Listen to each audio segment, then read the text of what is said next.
अजय अहाँ सब सुन रहल छी पुवाई टोल पोनी से शानदार प्रस्तुति भिंडा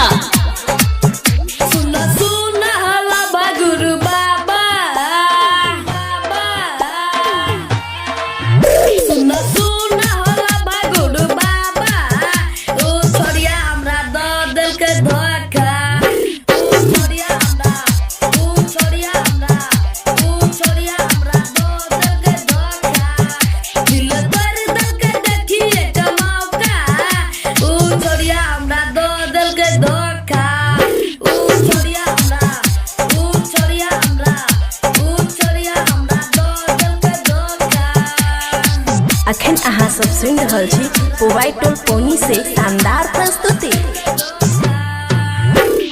डीजे ओम शंकर परसा पोखर भिंडा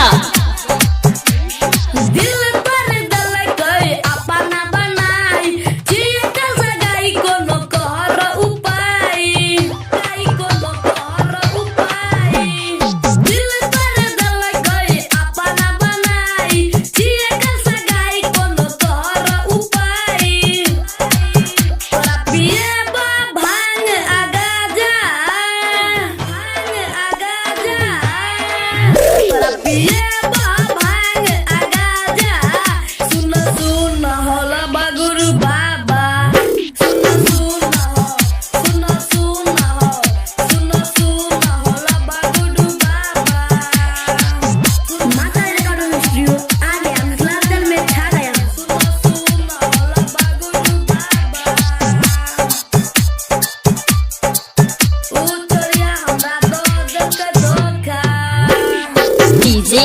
ओम शंकर परसा पोखर भिंडा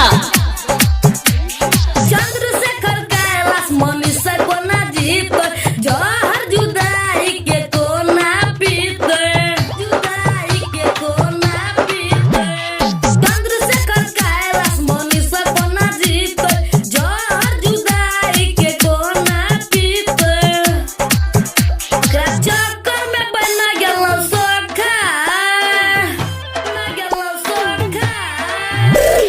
चक्कर में बना गेल सोखा ऊ छोड़िया हमरा दो दिल के धोखा ऊ छोड़िया हमरा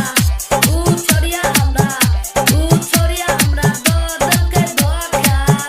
दिल पर दिल के देखिए कमौका ऊ छोड़िया हमरा दो दिल के धोखा।